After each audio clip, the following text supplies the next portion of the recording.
Welcome back to the 3994. Today we have with us Hunter Bailey. Hunter, thanks for being here. Yeah, absolutely. Thanks for having me. So the way that I describe you, and you know this, is I say a kid who grew up in Savannah, a kid from Andrew County. And I always say like a great example of somebody who has like made it in all these different facets of life to be a leader with Boy Scouts of America, a leader in the theater. So I've been privy to, from a very, very high distant place, to watch, Yeah. you know, you accept an award at the Ruby and for you to perform your duties at Camp Geiger. And so I really wanted to talk to Hunter because I feel like you're somebody who my kids have looked up to and somebody who grew up here and who's really like done well for himself. So that is why I invited you on the podcast, but there's so much to talk about. There is, and hopefully we have enough time to dive into everything. But I'm really excited to share it with you and just kind of explore what's out there. Well, thank you for being here. Yeah, I really absolutely, appreciate it. for sure. So let's start at the beginning. You grew up here. Were you born in Andrew County?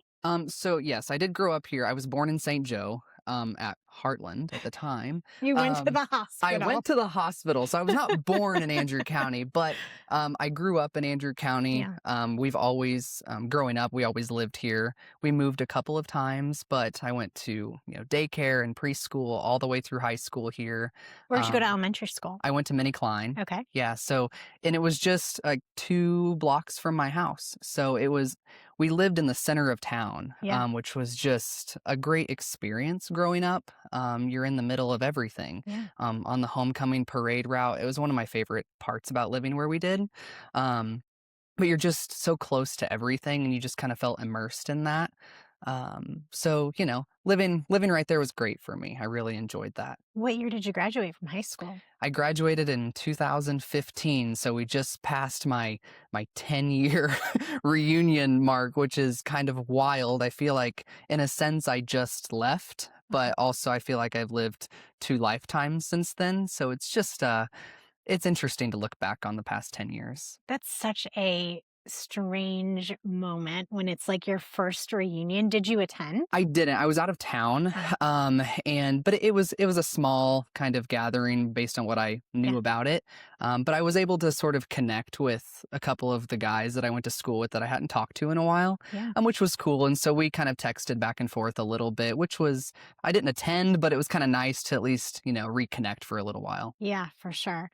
Okay, so in high school, what kinds of things were you involved in? Because here I am on the cusp of like my kids telling them, get involved, get involved, get involved. So tell me, what kinds of things were you involved in? I knew you did swim, right? Yeah, so in high school, I mean, looking back on it, the one piece of advice that I would give to any high schooler is to just immerse yourself in everything that you can.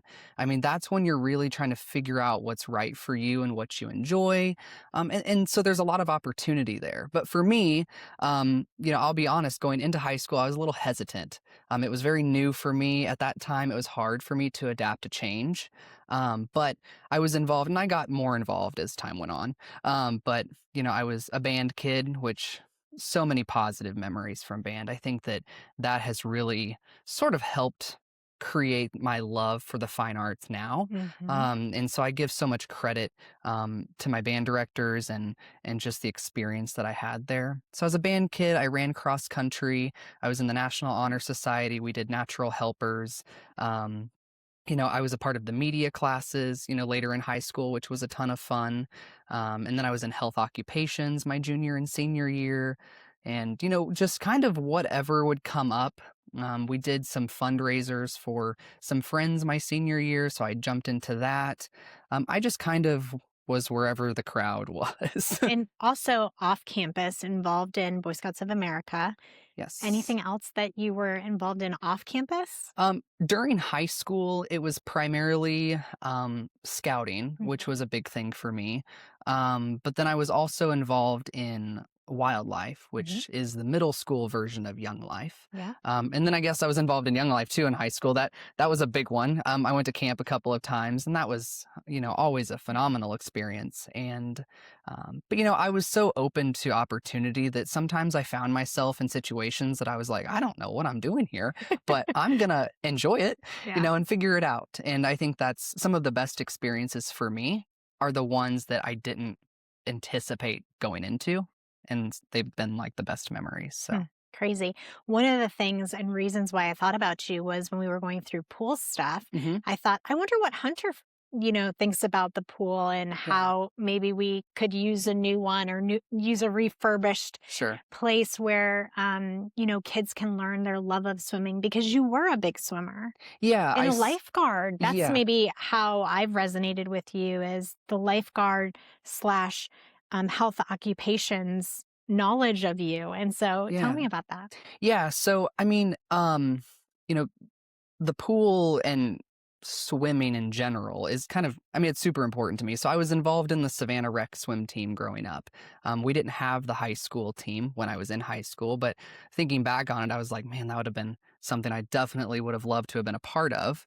Um, but I think that having a pool, in any community, I do a lot of pool work even to this day, and I think that the importance of that can't really be overstated, especially in rural communities. We have, even just in Northwest Missouri in general, right? We have a lot of recreational activities that find themselves involved in water, right? Mhm, Whether it's, ponds or lakes, rivers, streams, backyard pools, mhm, kids and adults, they both need sort of that opportunity to not only just be comfortable around the water, but they need to be able to sort of protect themselves in it. mhm, And so I think I will always vouch for the importance of having a pool in any community. It's a service to the community, and it keeps people out of trouble, for mhm. one. Keeps them busy. It keeps them busy, keeps them active, which I think is just so important. But it also, gives them that opportunity, whether they understand it or see it in the moment or not. Mhm. They're becoming more comfortable around it, and ultimately, that can be life saving in and of itself. So, Well, not that I have done too much research on you, but I saw that you have been appointed to be like that top, is it the top oh, aquatics director at Camp Geiger this summer? yeah, the last 2 years, I've been out at Camp Geiger on their staff, and I've been on their aquatics staff, and going into it, I've led an aquatics area and department before, in Savannah, and I've done various things, and I was initially very like, I don't wanna be at the top of that. I just wanna be helpful. I want to be in the water, and teach and those types of things. And then coming into this coming summer, one of my really good friends, Braden, has been the aquatics director for the past couple of years, and he's kind of moved up to a new position, and him and I have kind of talked, and he asked if I'd be interested in that, and I was like, well, I guess I can give it another shot. And it's something different for me. It's a different environment than what I've led previously, Hmm. just in a camp setting. So yeah, I'm really excited. 2026, I'll be the aquatics director at Camp Geiger, and that will oversee all of those pool operations, lifeguard training, as well as like the waterfront operations at Lake Richardson. So we teach a variety of things. Kids how to swim. We teach canoeing, kayaking, paddleboarding, life saving, all things that are really important to me. You know that first day when the campers arrive and they're trying to decide, do I wear my swim trunks there or do I put them on when I get there? Yeah. And do I have to swim across the whole lake? And the whole thing Yeah. can be really anxious for kiddos. How do you anticipate encouraging them that first day where there's those jitters? Yeah, and that's such a common thing to experience, and It's like we a rite of passage it for Camp really it Geiger. really is. Kids. It's funny because it's not uncommon that kids show up to camp in their Yeah. their class A scout uniform with their swim trunks, and it's kind of a funny look, but everybody knows why. As Yeah. soon as you get to camp, you go to the pool and do your swim check. Yeah. And I would say 90% of scouts do that swim check that first day. And we always talk about, sort of as an aquatics area, that we are essentially the first impression that Mhm. these scouts and leaders have to Camp Geiger. It sets the precedent for Mhm. their whole week, you know. And we encounter a lot of young kids, and even some older kids, teenagers, that are quite scared of the water. The first thing they have to do is jump in and let that water go over their head, and then Mhm. resurface. And it can be, Man, as a mom, I'm thinking, "I wasn't there for that moment. I hope he did okay." Well, of course yeah, he did. He's alive and well. sure, But yeah. And it's man, that, honestly, that Sunday is probably one of my favorite days of camp because you get to talk one on one with these scouts and you kind yeah, of help them overcome a fear. So from day one, they're already starting out winning. yeah, Whether that's a small win or a big win, it gets them in the water. And we have so many approaches. I mean, we get in with them. We yeah. sort of help change that mindset so that they can be successful in their own way. It's honestly, it's kind of an overlooked gift, I think, but one that I recognize. Well, I love that you said that you kinda just wanted to fall back, like, you didn't think that you wanted to lead in that way with Yeah. this new aquatics director position. But Hunter, I don't know if you know this about yourself, but you don't seem like the kind of person that can take a back seat, right? Yeah. Because when my other experience, seeing you at Camp Geiger is your energetic staff presence during the powwow fire what do we call that? Yeah. So What we is that I attend? yeah, on Wednesday night, I am Yeah, assuming is where you're yeah, talking about. Yeah, so that's our Wednesday night family night campfire. family So yeah, nights. it's when all the families, if they're local or close enough, they can travel. That's Um, where your theater skills really come out, buddy. Yeah, yeah, I have found a home on a stage and it's a good time. Yeah, I really enjoy it. But you're right. It is hard for me in the sense to take a back seat. I kind of I'm really outgoing. yeah, I kind of know, what I want something to be. yeah. I love to be creative and to just do different You have things. so much energy. Yeah, and I'm not sure where that comes from because I don't drink coffee, you know? Uh Why do I keep finding these people who don't drink I coffee? always tell people it's Yeah, all natural. yeah, I yeah, guess, I yeah, don't know. yeah. But yeah, it's a lot of fun and I'm excited about it. It's been years since I've sort of led an aquatics operation. And I've got a pretty good staff coming in with me, so I'm Good. excited about it. Now, getting on staff at Geiger, not easy. It's an interview process, the whole thing. But what has it meant for you to be in that leadership role, just like on staff in the performing arena, like I saw you? What does that mean to you when you hear everyone cheering for you and your antics? Because you have quite the personality. Yeah. It's almost like a persona that you take on. Is that just the most fun for you? It is, and I think, it wasn't something that I planned to do to be Yeah. on staff. It sort of was an impromptu decision a couple of summers ago, and I was like, "Yeah, I have the availability to do it. I'm gonna do it for 1 year." And I remember some of my friends at the time were like, "Yeah, 1 year, we'll see how that goes," you know? But I was like, at the time, I was like, "No, 1 year." And then here I am going into year 3, So, which is great. like Geiger, really famous for what it has done for scouting. Yeah. Um, we have more Eagle Scouts per capita than probably any county, I would imagine, in the nation. Something that I'm incredibly proud of as a mom that Aiden's working on his Eagle right Yes. now. Not an easy process, but tell me about how Scouts has helped you with your faith, your leadership, just all of the things in life. Yeah, so scouting has this really unique way of setting young people up to grow in a way that can be uncomfortable because they have to sort of be resilient.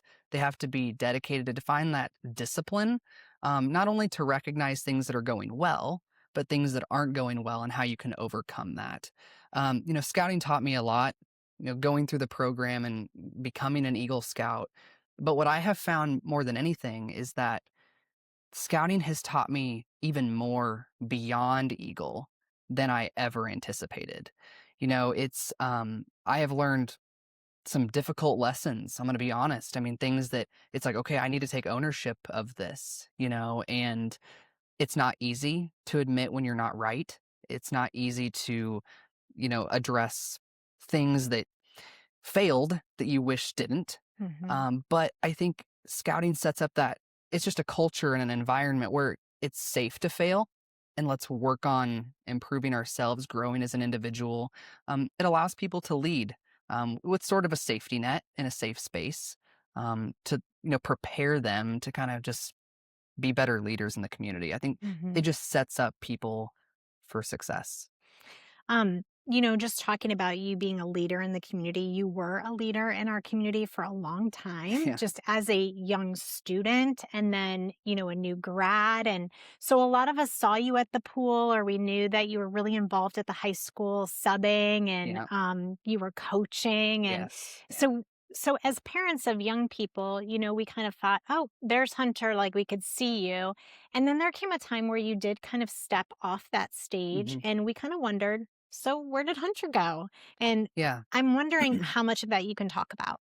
Yeah, and I can go into a little bit of detail, but yeah, I was involved in a lot of stuff, and sometimes I didn't know exactly how much I was involved, especially after high school. I was leading Young Life, I was involved in chamber events, I was on the Savannah Volunteer Fire Department.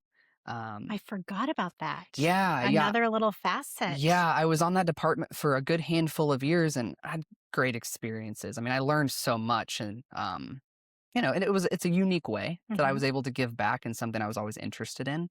And so really positive experiences from there. But yeah, I mean, I think what I can tell you, I guess, is that sometimes you find in life there are things that happen, and that while you might think you have control of them, you're very much not in control. It was a time where, you know, growing up in Savannah, growing up in Andrew County, it was probably one of the only times that I felt sort of abandoned, I guess, by a community that I loved so Hmm. much. Sort of felt a sense of like betrayal, and so there were some a series of events that happened, back in 2020, and unfortunately, those events and the repercussions of those events sort of forced me to kind of pull back pretty much all at once. Hmm. And it was a really hard time for me. It was a really dark time, if I'm being completely honest with you. Hmm. But since then, I've learned a lot about not only myself, but about the people that I surround myself with. Hmm. And I think the power of just resilience, the power of standing up for what's right, even when it is incredibly difficult. There's this saying that I sort of would reflect back on where it was like, always stand up for the truth, even if your legs are shaking. Hmm. And as of recent, it has never been more clear that that was the right thing to do, Hmm. and that it's always a great day to do the right thing. And when you can be validated Hmm. for doing that thing through the difficulties, it really makes it worth it. And a lot of things, um, just sort of about the principle of it. And if nothing else, my hope is that when people look at that time in my life and the things that have happened since then, that it maybe, inspires, someone, it doesn't matter how old they are, whether it's a young person, an involved person, someone who's not, but it Hmm. inspires them to do the things that they know are right. And it's okay if you're standing alone. Hmm. So, Hunter and I continue in just a moment. But first, today's episode is brought to you by Greater Than Financial, United Fiber, North Central Missouri College, Scooter's Coffee, Pancakes, Pups and Suds, The Bunker Club, Gina's Cafe and Catering, and Jason Sarsney, your Edward Jones advisor. Now back to the show. Your Boy Scout past, your sports past, like athletics, yeah. growing up in Savannah, having the love that you did as a kiddo in a community like this. all of these things have made you who you are, and it seems has have really given you some of those lessons that you needed. And so I love about you is that, I grew up in a small town too of Mhm. 5,000, and it's so true, obviously on the other side of the country. Sure, yeah, yeah. But it's so true that um there are great things about living in a small town, and then there's really hard things. One of the things that I found was that everybody knew my business. I mean, I couldn't wait to get out of there. So Yes. here I am, 18, so excited to escape. Everybody knew the business, and good, bad, ugly. And so I went to Mizzou, 17 and a half hours away, and had that anonymity, which Oh, I right. loved, Yes, right? I yes. flourished in that. And here I find myself back in a small town of 5,000, and just happens in the Yeah, Midwest. But what I can relate to you about that is that there's good and bad, there is. right? And so the lessons that we take from growing up in a tight knit, beautiful community of resilience translate sometimes when you have tough times in a community this size. Yeah. Um, and you do kind of need that. And we're thankful for that base. But man, it's not always easy. No, it's, like you said, there are great things Yeah. about living in a small community.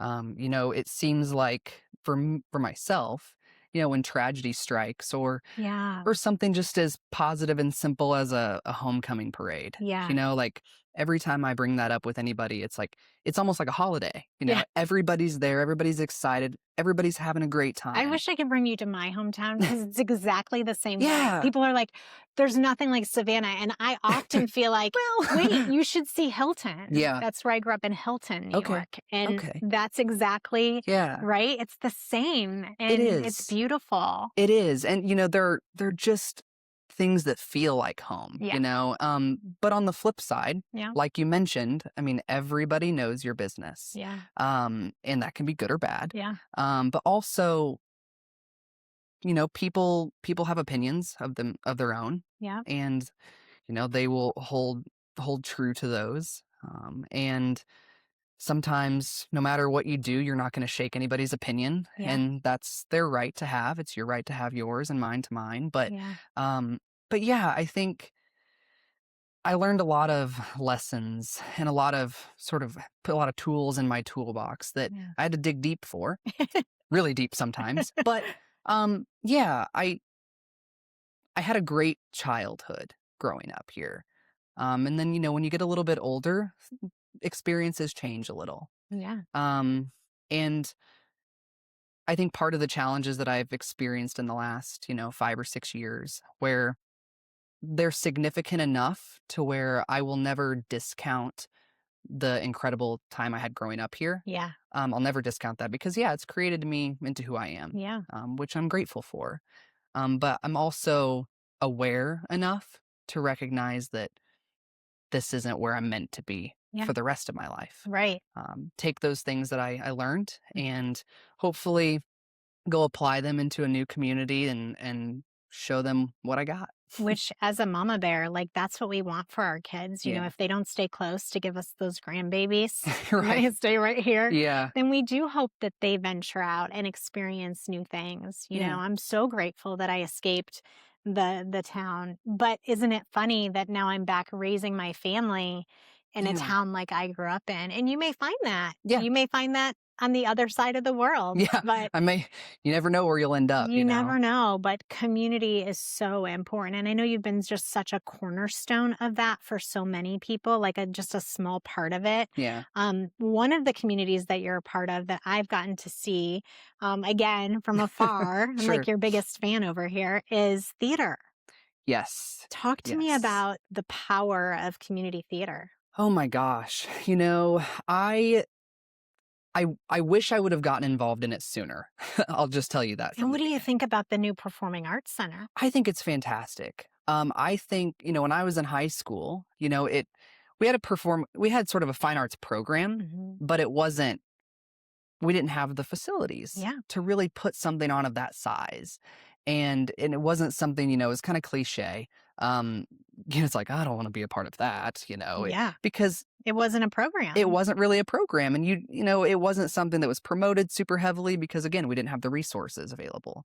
But I think it's great. I think it's going to give a lot of kids opportunities that they wouldn't have otherwise. And I think it'll give them a chance to maybe find themselves in that. Mhm. Because I didn't find really theater for myself until, gosh, I think it was 2023 is Mhm. when I started. And I auditioned for my first show, which I did virtually because I wasn't in town. I was out of town on a work trip. And so I submitted this video having no idea what I was doing. And we still laugh about it to this day. The video is quite hilarious because I read both parts in Oh, different ways. okay. So I don't know, it's silly. But 2 characters. yeah, but I've been in 5 shows with the Ruby Dee Resident Theater in St. Joe since then. About 2 shows a year on track for that, which has been crazy busy. Mhm. But yeah, I've found a lot of joy in that. Mhm. Um, and what I also, sort of it goes in hand with Camp Geiger, where it's like when you're in that position, whether you're on stage in a theater or you're on stage at a campfire, Mhm. you are giving people an experience. And the world is hectic. It's crazy sometimes, and it's hard to sort of drown out the noise.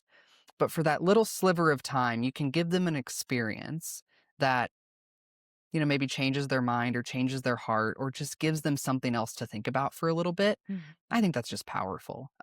Take them out of the world and into a new world that they can maybe get something out of. Well, you obviously do a great job of it, as your accolades and your awards would show from the Rubies. But I think it's interesting too that you've started to dabble just a little bit into this social media, influencer, shall I say. He Sure. hasn't gone full blown yet, but just giving us little Yeah. insights and wisdom. And what's interesting about that is, and I don't know if people watching, really realize how impactful that is for young people. Yeah. I mean, our kids are on YouTube, they're on TikTok, and here you are as just a small little voice. So I want to encourage you in that because I know young people are watching. Thank you. And I think it's positive. I mean, I feel like everything that comes out of your mouth, Hunter, is always pretty positive. I try my best. Yeah. You can always find something negative in the world. I mean, it's pretty easy. You just got to open your eyes, and there's something that can kind of drown out that spirit of people. Hmm. So while I recognize that a lot of things on social media aren't necessarily real life, Yeah. there's always this front that people try to put on. But at the end of the day, for me, it's a platform that I've created for myself, and that I want to be something that does positively impact people. I Mhm. don't ignore the hard things. I recognize that they're there, but I think it's a good way to reach a lot of people. It's a Mhm. good way to change somebody's day in 30 seconds. And sometimes I even treat it as, what do I need to hear today? Mhm. And I sort of channel that through my own voice. Yeah, I've And noticed. yeah, It's and kind of and cool. I look back on it and I'm like, all right, I can do this today. So yeah, it's a lot of fun. I enjoy it. And TikTok is, it's an interesting platform. But it's very fun. It's Yeah, very fun. for sure. I want to ask you a question Yeah, about diversity sure. because we live in a community that, I mean, it's no secret, it's not super diverse here. True. And Yeah. so you entering into the theater community and getting into St. Joe and Mhm. really, developing kind of a life there, a little bit more diverse. Yeah. Talk to me about the importance of giving our kids those like lenses to see life through. And Yeah. your thoughts about kids that are here in Savannah that do feel different and maybe an encouraging word for them. Sure. Yeah. I mean, growing up in Savannah, there was not a lot of there's a lot of the same, Mhm. and growing up, for myself, and I certainly don't make it my whole personality by any means, but I knew that I was a little different. Mhm. I knew that. I sort of tried to mask that growing up just because, like, okay, like that's not something that we need to bring up here. And some of it was out of fear, some of it was out of just trying to suppress it for my own sake. Mhm. But there was a multitude of reasons. But um, getting into the theater, and I've also done commercial work for various organizations in Kansas City. And so over the past 3 years at least, I've seen a lot of different walks of life. And I think that it's so important to just have exposure to that. Mhm. And it's interesting. I do believe that everybody has something to offer, Mhm. whether it's just a spoken word or just the way that they make you feel. Like everybody has something that can make you better. And while we're not always going to agree with everything that everybody has to say, I think it's important that you give them an opportunity to impact your life in a positive way. Mhm. Um, I found even for myself, people that were much grander than I am, and I was like, "Okay, this is different." I was always used to being that person and Yeah. even holding back a little bit. Yeah. But it's okay. It's okay to be you. It's okay to do your thing. It is your life. It's your stage. It is you, and there's nobody else in the world that's like you. Yeah. Like, don't try to be anybody else. Be you, because that's what makes you special. Mhm. That's what makes you unique. And I think that is powerful. I there's a I hear sometimes, just in conversation, be like, you know, someday I want to be somebody. I want to be somebody, and I'm like, well, you are somebody now. Mhm. So do whatever it is that you want to do that creates a legacy that you're proud of. Mhm. So I guess, for younger people, I would just even like high school, Yeah. that High maybe school's tough. high Middle school is school hard. is tough. Middle school is, oh my gosh, that's, oh And yeah, kids are just really trying to figure it out and yeah, find themselves.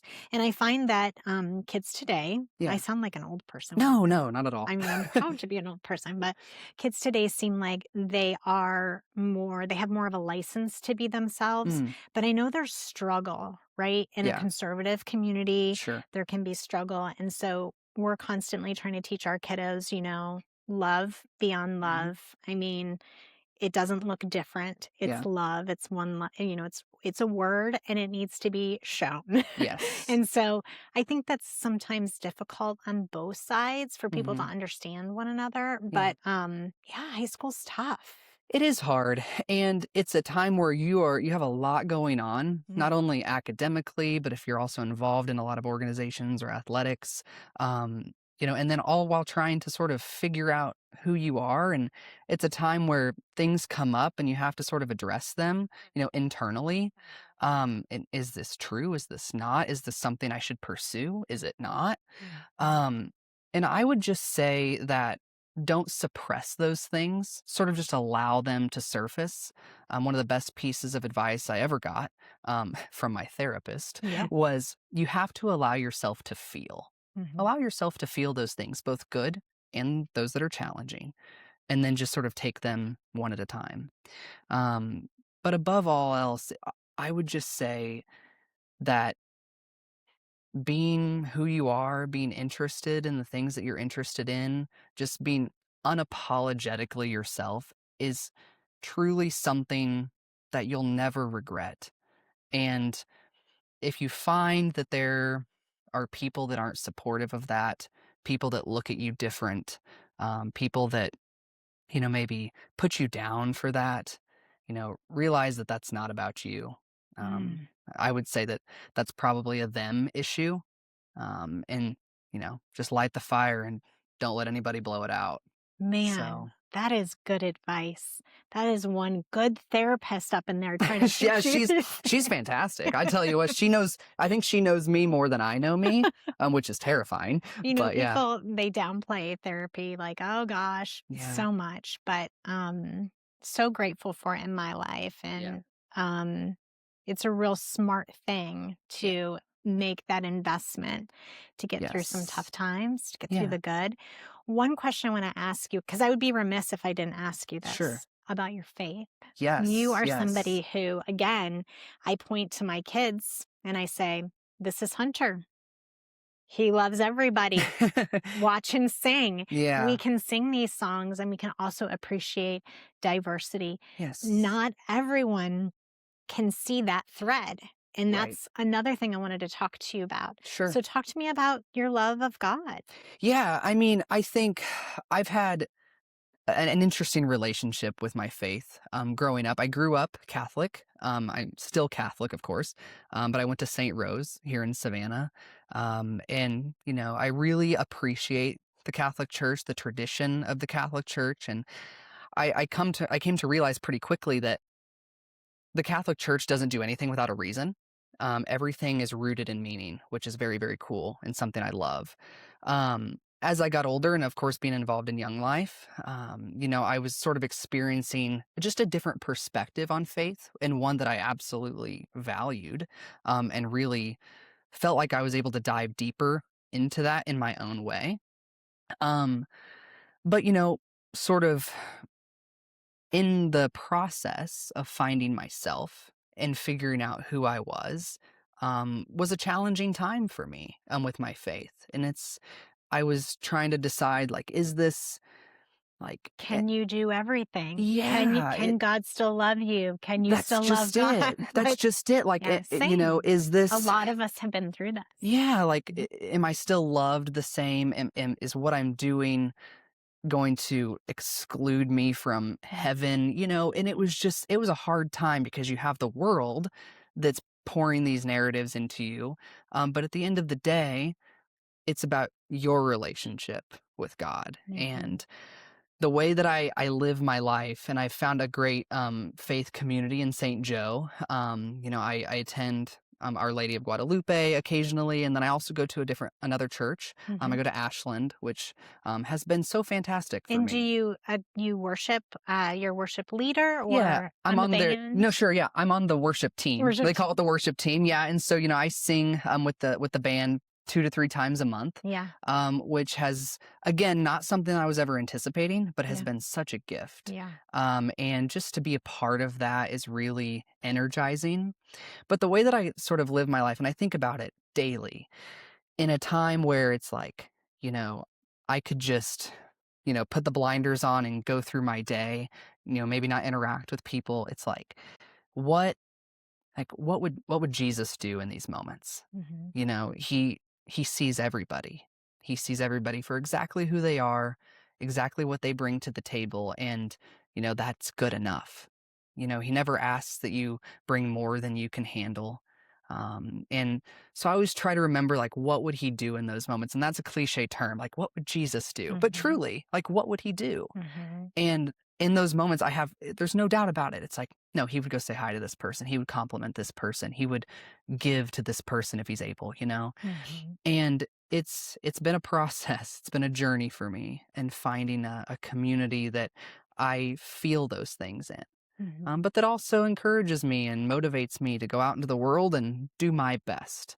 Because we're all flawed. We mhm, all have our issues and the baggage that we carry. But there's one constant, and there will always be one constant, that when the world fails you, when the people that you trust most may fail you in one way or another, God never does. Um, and I want to share this real quick, is that for me, growing up and experiencing a lot of heartache and grief, and the question always comes up, why would God allow these things, and like, this is just too bad. Like, what is this? And it was something, I think I had a conversation with some friends years ago, and it was like, you have to remember that this isn't the world that God had envisioned. It's a mhm, broken world, and it hurts him just as much as it hurts us. Um, but the good news is that he's always there, mhm. and he's there to love us and support us and um, guide us home, which we're all just trying to lead each other there. Oh my So, gosh. Great note to end on. yeah, I mean, it's one I do you always come wanna back do you to. wanna break out in song? Dance? Yeah, oh, well, I always There's a love to. table? Yeah, let's just jump up on here. It'd be fantastic. So, but no, yeah. Well, Hunter, well, I am so honored that I had a chance to talk to you today. Yes, thank you. Like I said, I'm like many parents who have watched you kind of grow up and be successful in St. Joe. And we're so pleased that you found your way. And really, you're one of the kids that has done very well for yourself. And we want that for our children. And so it's good to see, just somebody who grew up here. Yeah. find their way. And, there's always a place for you right here. Yes, So for we're glad sure. to have you. Yes, thank you so much for having me. I love good conversation. This was phenomenal. So thank you. You're welcome. That's it for this episode of the 3994. Until next time.